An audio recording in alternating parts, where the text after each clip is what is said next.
Hello and welcome to World Talks on TVP World with me, Ashim Kumar.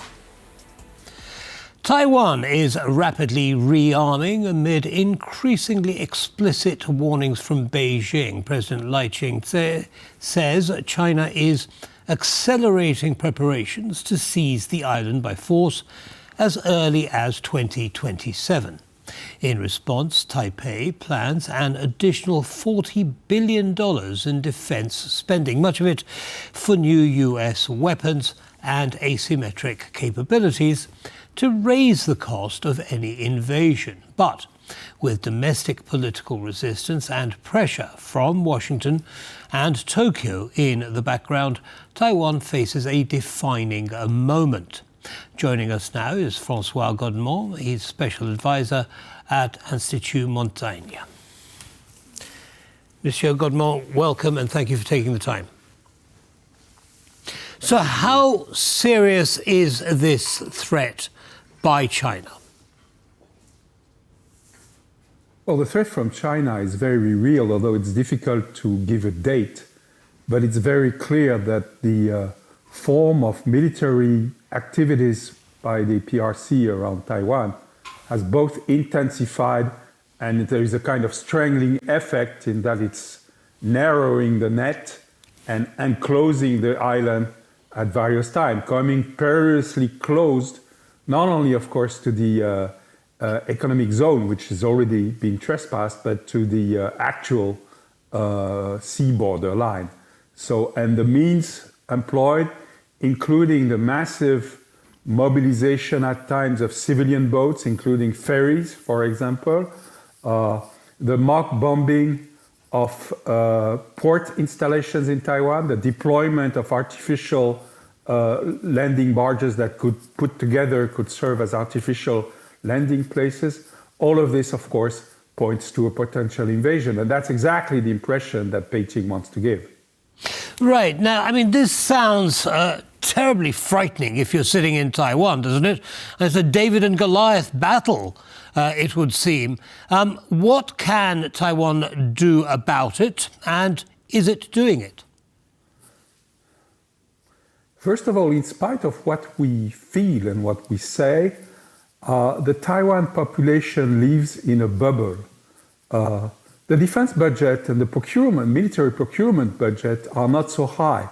It's under the threshold that would be given today for European GDP percentage of defense spending.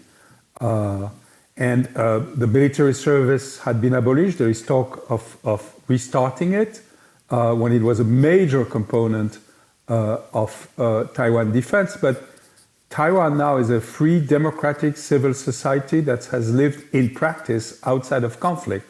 So there is a contradiction between the strategic picture as we paint it and the day-to-day life of the Taiwanese.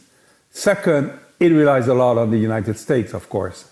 Not only in the position of Japan, the recent position taken by the new Prime Minister, Mrs. Takaichi, matters almost as much as the US position.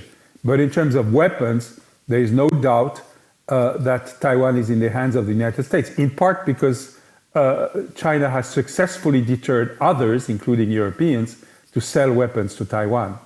Yeah, I want to come to the international aspect in just a second, but just going back to Taiwan's military budget, they've said that they're going to spend an extra $40 billion, mostly in the United States, for weaponry and to conduct asymmetric operations. But this is not a new threat.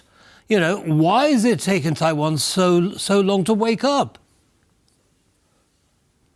No. Taiwan has purchased packages of weapons, but usually, I would say, almost tailored on US sales requirements. So large boats, tanks, stuff that is not geared to the new type of asymmetric war. And so the change is not at all a change in threat perception.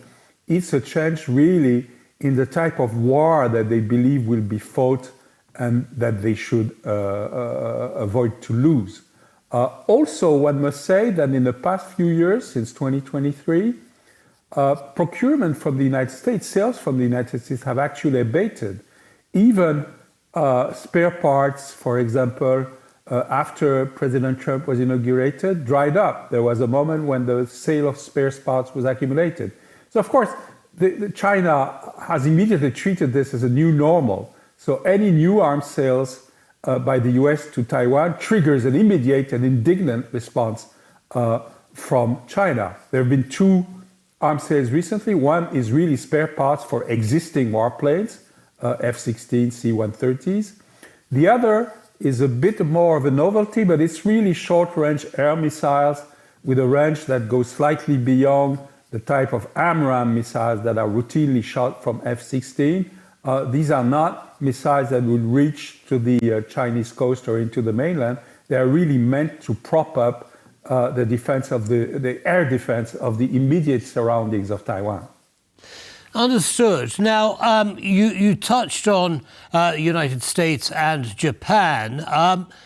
Tell me, why have they become interested in this standoff? They have always been interested. I think it's already almost a decade, and I may get the date wrong, that Japan included the defense of the surroundings of Taiwan in its new defense directives and also in trilateral coordination with the United States. Japan may have been discreet about it, but Taiwan is, of course, central to Japanese defense itself, if only also because of Okinawa and the islands in between, and also because it would change everything to have complete control by the PRC of the East China Sea from Taiwan. So what matters, of course, is that Mrs. Takaichi has voiced it in no uncertain terms, in terms that had never been voiced, literally saying that a military attack on Taiwan would be an attack on Japan, which is something that no Japanese leader had ever said so clearly. And that is, of course, along with the fact that Mrs. Takaichi is, let's say, to the right of her own party and a nationalist conservative. This is what has stirred up or given the occasion for the PRC to express indignation. And do you think China is rethinking its calculus in light of that statement by the Japanese Prime Minister? No, I doubt it. The Chinese strategy is move forward 2 steps, move back 1 step, pause, and then move forward again. Sequence what you're doing vis-a-vis, let's say, Japan, India, Europeans, the US. Don't move against everybody at the same time in the same manner. It's a kind of sequence move, use opportunities, and that's how I would define Chinese tactics. As to the ultimate end game, I must say to this day we still don't know it. It's not because China, and especially officious voices, holler about a military attack. They holler about a lot of things these days. They have taken a cue from the Russian track 1.5 or track 2 model of shouting and threatening adversaries. That doesn't mean they're ready to do it immediately. I think the truth is we don't know when or how China might move militarily against Taiwan. The only thing we know is that they could do it if they wanted. Understood. Now, what is the US's position on this whole threat that China poses to Taiwan?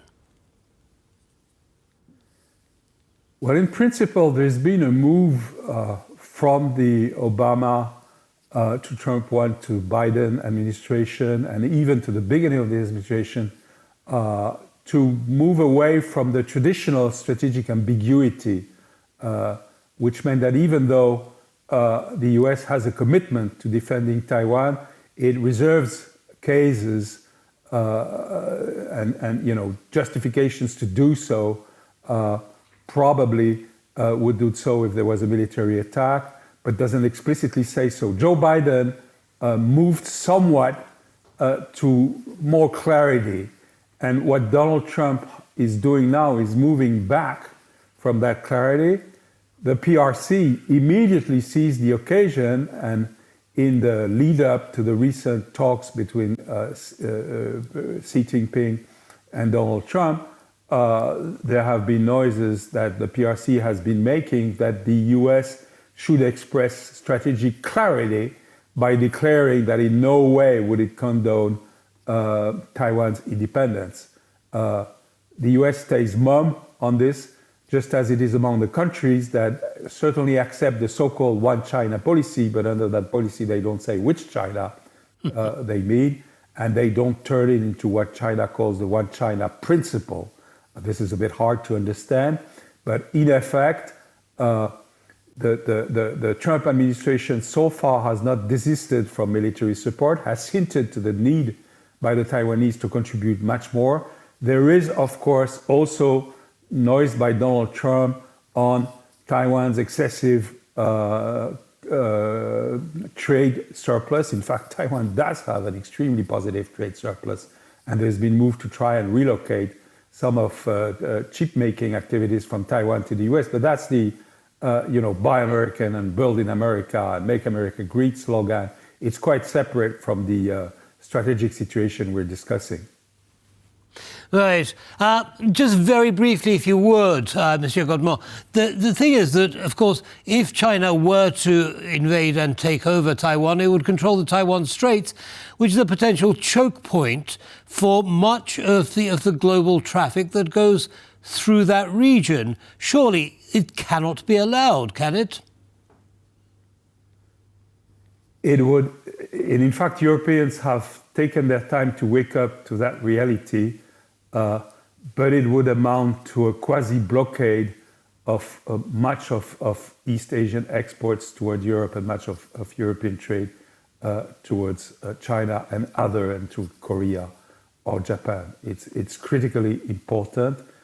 It's also possible that if there is actually a military conflict, this would, in effect, without even an embargo or sanctions or blockade, that it would massively disrupt commercial trade, and it would be a blow indeed, including to European GDP, to world GDP, including Europe. Yes, there are massive repercussions of the second order from a conflict in the Taiwan Strait. But of course, there is the possibility that China would merely strangle Taiwan, win the war without fighting it, apply a blockade against Taiwan. And the big question is, in that case, which is borderline war, in fact, legally, it can be defined as war, but in reality, it's not a physical war. How would the US react? Right. Unfortunately, that's a conversation we're going to have to leave to another time. Monsieur Godement, thank you very much indeed for sharing your analysis with our audience. Have a good evening, sir. You're welcome. Bye-bye. Bye-bye. And that brings us to the end of this episode of World Talks, but stay tuned for news on the hour.